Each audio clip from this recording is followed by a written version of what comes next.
Okay everyone, welcome back to another video on the channel. Today we're back on GT Sport and we're back with round 8 of the pre-season Manufacturers Championship taking place in Interlagos. Qualifying didn't go amazing, it didn't go too bad though. We're starting P4, I'm starting P4 in the Ferrari Group 3 GT3 race car, you can see there. 1 minute 31.7, not the best. I really should have been below a 1 minute 31.5. However, I didn't really hook the lap up with the low fuel. You can see there some reasonable drivers in the lobby, but I did notice that it seems like not everyone was taking part in this final round. I know that Tyre also said that his lobby at 6 PM was not very competitive in terms of the A+ drivers. So I get the feeling a lot of drivers decided to just miss this out when they realised they didn't really have much of a chance at obviously increasing their position, which was a shame, but it just seems to work out that way. I also did the Nations race after this, which was again, it had some very good drivers in there, but the lobby wasn't quite as full, and that's going to be a really good upload for tomorrow. So make sure you check that video out tomorrow, driving the Porsche Cayman GT4 Cup car. It's a single make race, and it was really enjoyable to be racing in that. Obviously with the proper track limits at the Nürburgring GP track, it really was fun and a great race. So this race I wasn't really expecting much. The tyre wear on the Ferrari was quite a big issue for myself. I decided the only way I was going to get through this race without having major issues I did quite a lot of practicing for this, and I decided after the practice session there was no way I could run this full race with traction control off and do any sort of reasonable pace. It was just too inconsistent. So to try and save the tyres, I decided to run traction control on its weakest setting of 1. So you'll see the traction control kicking in. I think I set it on there now. Put the traction control onto the weakest setting, not for the start. Obviously I want to make sure the start pulls away okay now. So what you'll see me do is I'm going to put that traction control to a 1 setting, and brake bias -3 you see there. Trying to stabilize this car, it was just such a weird car at this track. In qualifying it's not too bad, it was just very tricky to drive because of the rear slide and a lot. However, in race I could not. I tried with traction control off and there was no way I could drive aggressively get anywhere near the full stint that you need. You needed to do 1 stint that was at least 8 laps long. So you see they're starting away straight away, trying to go reasonably as much as I can into slipstream with the car in front, but I just couldn't push too hard around the corners. And then I hit the grass on my braking zone into turn 1, which you can see they're sliding around, and unfortunately I lost the place straight away.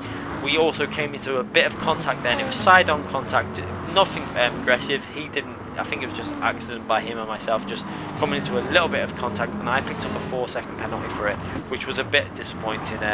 The side contact penalties should really be reduced, because that was just rubbing his racing for me, and he had the right to go for that move, but there wasn't much I could do. I was controlling the car and giving plenty of space on the inside, but I picked up a 4-second penalty. But now all I've got to do is, what my aim was for this was, because this Ferrari is so weak on the tyres, and obviously I don't run the counter steer assist, what I did was obviously put the traction control to the weakest setting. It's an assist that real drivers use in pretty much every race in GT3. They always run the traction control on, even in qualifying.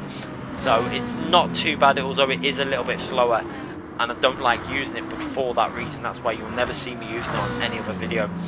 But for this, I had no other option. I had to just try and get a consistent result, and it's a shame because this is I needed a big result in this. You know, I was P1 in the championship, in the pre-season championship manufacturers going into this round, but I just couldn't really go for it. If I would have gone for it, I would have ended in disaster and just spun out. But you know, I wanted to be able to finish a reasonable position in my last race. You can see there, P6 having a go at me on the inside there. It looked like he was going to make a move. I braked quite late going into this corner and just about held him off there. P4 in front of me, managing to stay with him reasonably well, considering at this point I'm doing a lot of short shifting and a lot of tyre maintenance, trying to save the tyres as much as possible. You'll see me trying to save the tyres and trying to keep the tyres in reasonable condition all the way through this race. As you can see there, using the mixture on level 3, so just trying to save as much of the fuel and tyres as possible. See, also doing a lot of short shifting, even though we're using that, obviously the fuel mixture on level 2 and 3, still doing short shifting just to try and give myself some sort of an advantage in the pits, because I knew that I couldn't drive aggressively I probably could have drove the first few laps a bit more aggressively, but then it would make the last few laps really hard to drive. I'd done must have been about 3 or 4 practice runs of the race in terms of driving the car on the 8 laps of eight lap stints, practicing different ways to do it, and this was the safest way to do it. I could have probably gone aggressively and tried to stay with them. However, I feel that there was just too much risk in terms of losing control of the car. At least with this way, if there was contact with the cars in front, or if they had penalties, there was still chances of picking up reasonably good points. So that was the only real way I felt I could go at this race, and it's pretty much the only way you could do it with the Ferrari. It was just such a weird car at this track. The Nürburgring GP track, I found that the tyre wear didn't really affect it too much. However, for this race, tyre wear was on ×9, and that had a massive effect in the way the car was handling, the way the rear was sliding, especially through this long right hand corner. If you put too much power down, the rear would just start sliding. So as you can see there, I'm just trying to stay as much with this car in front as possible. I just can't put any power down coming out of the corners. You'll see half throttle on a lot of the time, and obviously saving the fuel, because if I use fuel mixture 2 or fuel mixture 3, it creates less chance for the tyres to spin up, and it uses less wear out of them. So that's why I'm doing it, just trying to save the tyre wear. It's not the most enjoyable way to drive it.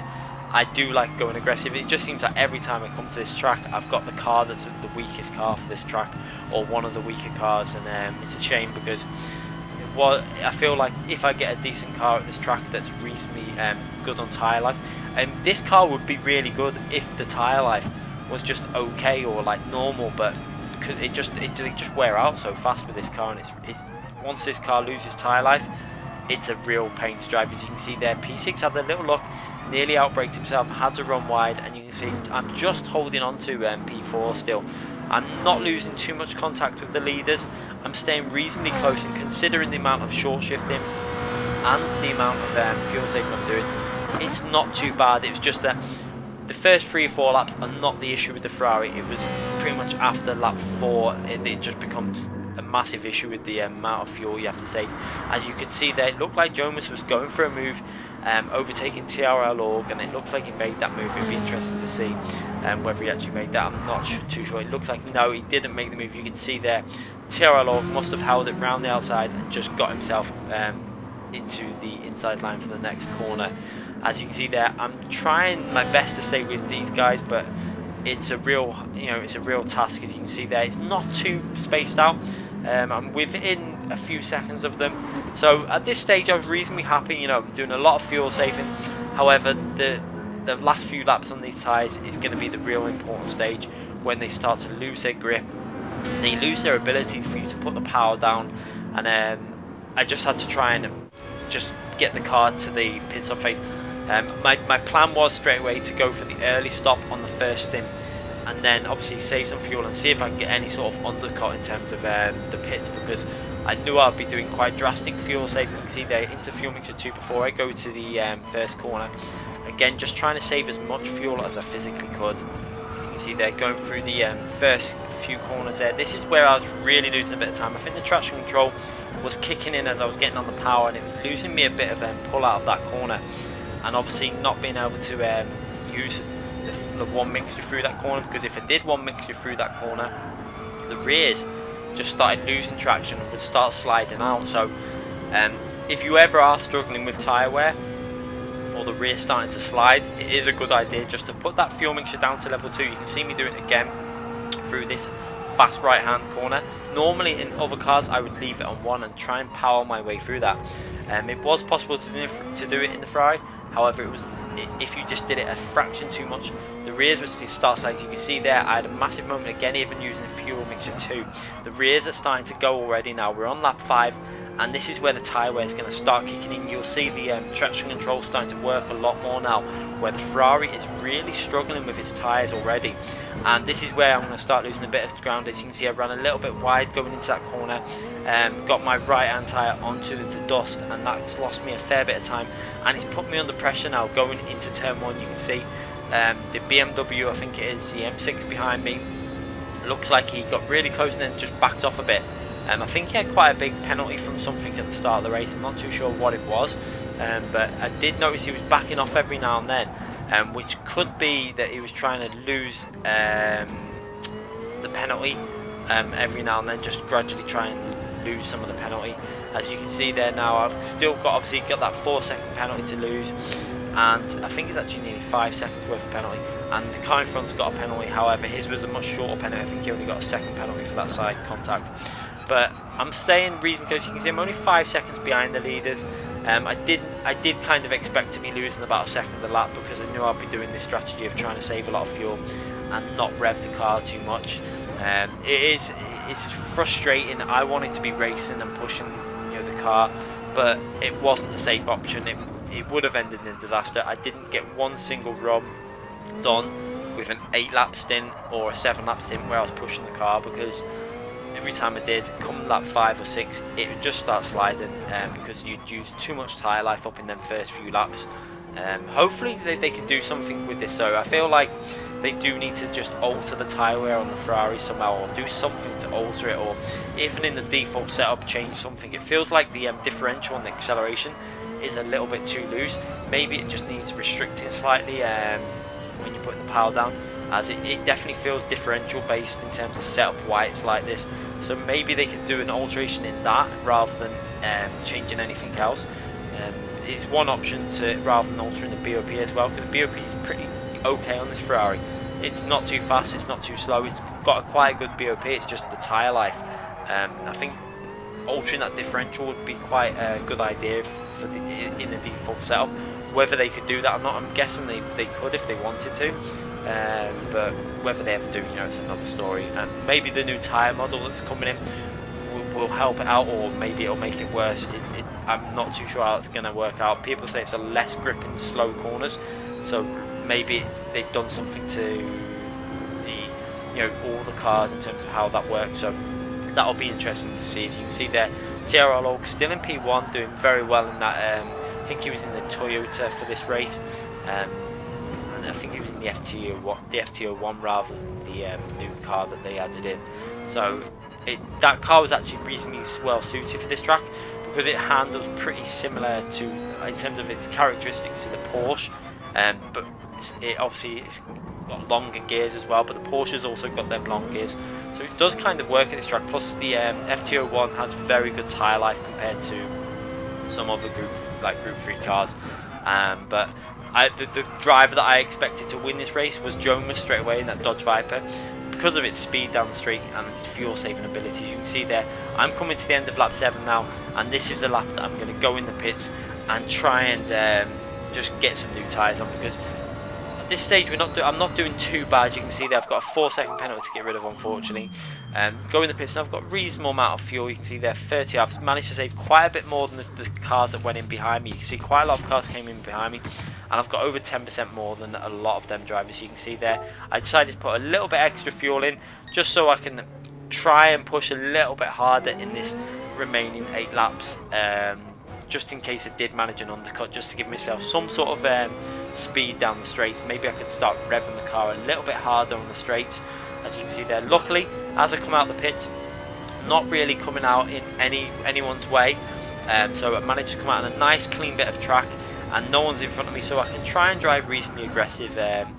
Obviously I can't push too hard, because if I do, I'm going to kill the tyres and take a lot of life out of them. For every little bit of sliding you do in this Ferrari, takes the life out of them. And this is the stint that I had to do the full 8 laps rather than the 7 laps. So this was my plan, to try and maybe get a little bit closer with an undercut somehow. Obviously I knew the leaders would be doing some form of fuel saving, because like I say, top split races, always the case that the lead drivers will do some sort of fuel saving. So you can still see me, I'm going a little bit more aggressive with the revs now. I'm still using the mixtures sometimes in level 2 to try and help the car. You can see I'm being a bit more aggressive in the acceleration.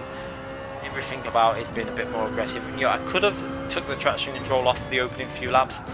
However, when I tried this in my test sessions, it was just taking too much life out of the tyres, and after I think 5 or 6 laps, it was nearly undrivable. And I think a lot of people would have been using counter steer assist with this car to try and help them out in terms of when that tyre wear kicks in. Obviously I don't like using that. Traction control is a real world assist that real world drivers use in GT3, so I didn't mind using that much, although I didn't want to use it because it does slow you down. It will lose you speed coming out of corners where the traction control kicks in. You'll see it flashing red where it's restricting the power, but it was the safest option. And as you can see there, coming down the straight now, you can see I've actually gained a little bit on P4.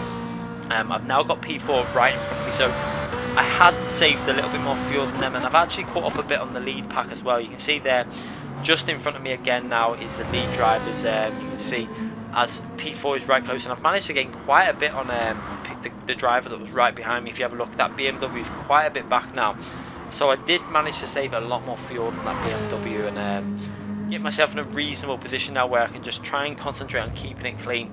A 5th place finish I would be happy with, because I didn't expect too much from this race. As you can see there, P4 driving, I think it's in the Lexus, which is a very nice car for this track, and I was reasonably happy to be close to that car, and just keeping him honest. That's all I could really do at this stage, is try and put him under a bit of pressure in terms of making sure that if he makes a mistake, I'm there to take advantage. You know, the race isn't over until it's over. It's very close at the front at this stage. I was thinking, you know, it only takes for one of them drivers to get a 10-second penalty for the slightest little bump on the rear, and I might take advantage from something. So I've got to keep going. You know, I've still got that 4-second penalty to get rid of, which is a shame. You can see I've definitely gained on P4 going after the pit stop phase. I was nowhere near the rear of that car. Now I can actually see him in the corners and in the braking zone. So I've done reasonably well. I'm 7 seconds behind now. I think I gained about 2 seconds on the leaders. I think I was about 8 or 9 seconds when I went in the pits. So gained a few seconds, probably on the fuel mainly, where I obviously had to put a little less fuel in. Obviously I did put that little bit extra in just so I could start revving the car a little bit harder. You can see in my lap times here, just to show you how far off and how I was having to literally drive this car so gentle and not push it all. My qualifying time, which normally I actually beat in racing conditions or get very close to, obviously because when the fuel wears down, my qualifying times are 31.7, and you can see all my laps are late 32s and low 33s. So you can see how much I'm just nursing this car around this track. I don't want to push. You can see that the leaders are pretty much hitting 31.7 at the moment. It's the fastest lap, I think it is there, or 31.6, which is only a few tenths off their qualifying time. And that's normally what you'll find. You'll normally find that the race times that will either get faster than the qualifying times. Sometimes you manage a faster time, sometimes you don't.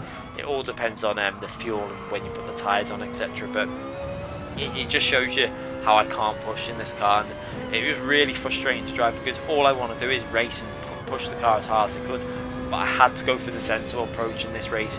I feel like if I would have gone for the aggressive approach, I would have probably finished in the bottom 5, because this car would have been undrivable on the last few laps. As you can see there, again, not a particularly amazing lap, just trying to keep it consistent and not push too hard. And one of the issues with this car also is if you put too much steering angle in, like going through that corner, you want to be aggressive on the steering angle, but if I did it, the rear would start sliding around, and it's quite scary to drive.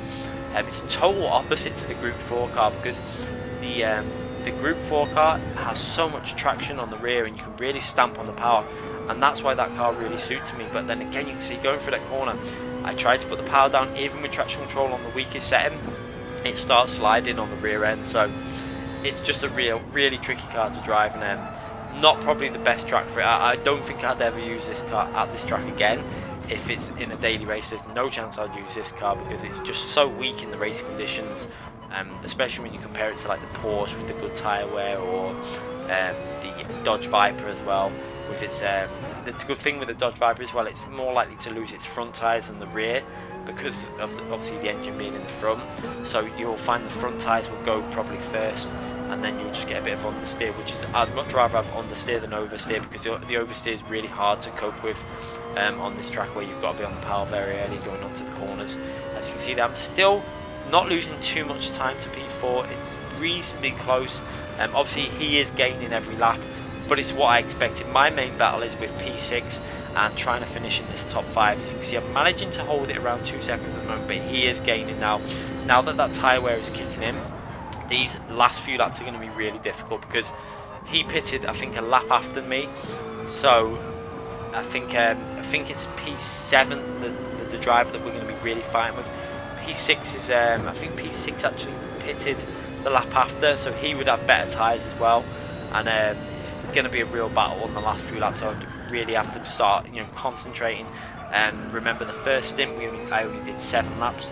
This second stint is a stint with 8 laps in, and pushing these tyres for 8 laps was a real hard task. Obviously I'm driving a little bit more aggressive than what I was in the first stint, because I put that extra little bit of fuel in just so I could rev the car out a bit and maybe gain a little bit on the straights, compared to where the first stint I was doing a lot of short shifting. Going through this corner, another corner I had to be really careful with, because a lot of cars, you'll go into that corner, you'll attack the entry, you'll lift off and let it coast until you can put the power down. With this car, if you try to coast, sometimes the rear would just slowly start turning on you and put you into a drift. So a really tricky car to drive. I think definitely when the official FIA season starts, I will pick a car that is going to be a little bit more drivable in terms of race situations. It's a hard one, because you have to pick cars that you feel confident with. In the Group 4 cars, the GT4 cars, I feel so confident with that car. As you can see, we're riding on board now with P6 as he's starting to close in on myself. So you can see visually, these last few laps, I said it would happen when the tyres start to go. I was really losing time in terms of being able to put power down through the corners. I was just having to drive really cautiously, and I feel like I was doing a good job, though, to be fair. There's not much more I could do, I felt like I could do in this GT3 car. But like I say, yeah, in the official season, it's going to be a hard choice. I need to pick a car that's going to be good in both classes, but also drivable in the race situations that I feel comfortable pushing. I don't feel comfortable at all pushing this Ferrari at certain tracks. Some tracks it's okay, but like Brands Hatch, I had to nurse the tyres there. I've had to nurse the tyres here, and again, we're not picking up great results. You can see getting very close to the barriers on the left hand side there. I was really trying to push, because I could see in my mirrors now at this stage, P6 is gaining on me a lot, and it was quite tense, to be fair. So even though we're driving a very cautious race, I'm starting to gain a bit on the driver in front of me now. At this stage, I think he was doing a bit of fuel saving to defend on the last few laps if he needed to, but obviously his car was much better on tyres, so I kind of wasn't worried about him. I knew that my battle was with P6 in this final position in this race. As you can see, he's getting really close now, and I'm pushing really hard, going on to the final straight now. And again, I'm going to go over to the left hand side to try and break this slipstream. You can see me stick to the left hand side. He obviously doesn't expect it, and that kind of catches him out a bit, so he doesn't get the full slipstream. Then I get back over to the right hand side to get back onto the normal racing line, having to take some really unusual lines through this corner. So you can see I'm taking really wide entries, because I don't want to be putting a lot of steering angle in on the corner. I'm trying to get the car straightened up as early as possible. As you can see there, going to the TV replay cameras, you can see how close it is now. He is really starting to put a lot of pressure on me, and I'm managing to stay reasonably close to P4, so not dropping back massively. It's a shame that I made that mistake, because without making that mistake on lap 1, I think I could have held P4 off with the strategy I was running with, where I was just saving the fuel on the corners and using full fuel down the straights. And especially with the pit stop, I would have probably jumped a little bit ahead. So I felt like I could have done it, but that one mistake, which was not much I could do, I just clipped the rear tyre on the braking zone, and a silly error to make, but errors like that are made. Luckily I didn't lose control of the car, managed to keep on track. But look how close now P6 is getting to myself. This is getting really intense now. He's putting a lot of pressure on me. I'm just saving my fuel for the straights, trying to keep the car smooth in the corners. There's nowhere he can really overtake when you get through to them corners. I ran a little bit wide there, didn't really get on the power perfectly. You can see now how close P6 is to myself. He had a lot of penalties to get rid of, so what you're going to see now is, as he's getting in my slipstream, he sees me go defensive, so what he does is quite tactical. He knows that he's probably not going to be able to get around the outside, so he brakes, lifts off, getting rid of some of his penalty at this stage, and then he's going to come back for an attack, and he's trying to get rid of his penalty because he knows he's got more speed than me, because he probably knows how much I'm struggling with the tyres. And then going through this corner, look at this, this is how much I was struggling with the tyres in this car. Nearly drifted all the way around that corner, and again he's braking to get rid of that penalty. He saw that I went defensive, and he's braking, he's trying to lose his penalty, because he can see that I've got a penalty. He probably also knows that obviously he knows he's got the penalty, and he's trying to get rid of it before the finishing line. So this is going to be quite a bit good battle to the end now. We're on the final lap obviously, I'm trying to hold on to this top 5 position. I really wanted to finish in the top 5 on the final race, even though the points wouldn't be that great. The way the lobby was, I knew that even P1 wasn't going to pick up loads of points, so I just wanted to get myself on a nice consistent finish again here in the top 5. You can see I fell back quite a lot on this final lap as the car is twitching everywhere. You can see how twitchy the car is. I'm having to save it every opportunity. He goes for the inside move. I kind of saw it coming late, tucked in on the inside, and then took the outside, went around the outside of him because he was compromised on his exit of the corner. He took far too much speed in, and it was kind of a rash move. I think he should have waited till the final straight, got really close, and then just tried to slipstream me, but he went for that move and it didn't pay off, and I ended up holding on to this position. And now I've got to try and get rid of the penalty before the finishing line, and then I'm not too sure whether he's going to get rid of his penalty or how he's going to do it. You can see now I go to the left hand side and try and make sure he's not too close, slam on, getting rid of that penalty. He doesn't decide to take his, and luckily he had more penalty than me by the time I went over the line. He had a 3-second penalty. I think he should have tried to lose that. I obviously got rid of my 4 seconds, slammed on, and only had a 1 second by the time I went over the line, and just about managed to hold on to P5. So I think if he would have slammed on as well, we would have been in a similar situation where I ended up with a win. But amazingly, I still come out with, as you've seen on that screenshot, I come out in P2 overall for the Manufacturers Championship. So that was really good to know. Not the best points in that round, obviously, with the competition that was in it. It was not. There was only about 8, I think 7 to 8 A+ drivers. The rest were just A. So normally in these top split races, you'll find that everyone's A+, but a lot of people decided not to race that final race. But I'm happy with finishing P2 in the pre-season. It was disappointing that in the last race I couldn't really fight for any sort of lead, but I feel like I did a good pre-season, consistent pretty much every race. I was always in the top 5 in qualifying. I think one race at Brands actually didn't really get the qualifying together. I think I qualified like 7th or 8th, but we still managed. I managed to come back through, and I think I finished with reasonable points in that race because of issues other drivers had. I think I finished P4 or something. So not the worst season, a consistent season with some really good results. I pulled off a really good result at Suzuka, had a great race at Bathurst, and some big scoring rounds, and come away in P2 in that Manufacturers Championship. So thoroughly happy with that. Now we've got to look forward to the official FIA season, which has been delayed. I think it's now starting mid-June, so it's going to start around the 15th of June. We don't have any details of what the races are going to be, how they're going to run it, the structure they're going to run it, what days they're going to run it. But hopefully, I'm hoping that they're going to separate the days that the Nations race is on and the Manufacturers race is on. It would be nice if they put one on the Wednesday and one on the Saturday, or even if there was one on Saturday and one on Sunday, and just did it every week, and it was a longer season. And hopefully that would then get the competition a little bit stronger in each race, because with them both being on the same day, it's quite hard for people that don't have time to practice for both. So if they did that, I think they'd have a lot more competition in each race. So maybe they'll do that, I'm not too sure. Anyway, everyone, thanks again for watching this video. I hope you enjoyed it. It was quite tense at the end. It was very much tyre saving and just trying to nurse the car home for an okay finish, and I felt that's all I could really do in that race. Anyway, I hope you enjoyed it. Make sure you sub to the channel if you haven't already subscribed. I do upload every single day. Click that notification button so you don't miss any future videos, and we'll be back with more very soon. Thanks again for watching.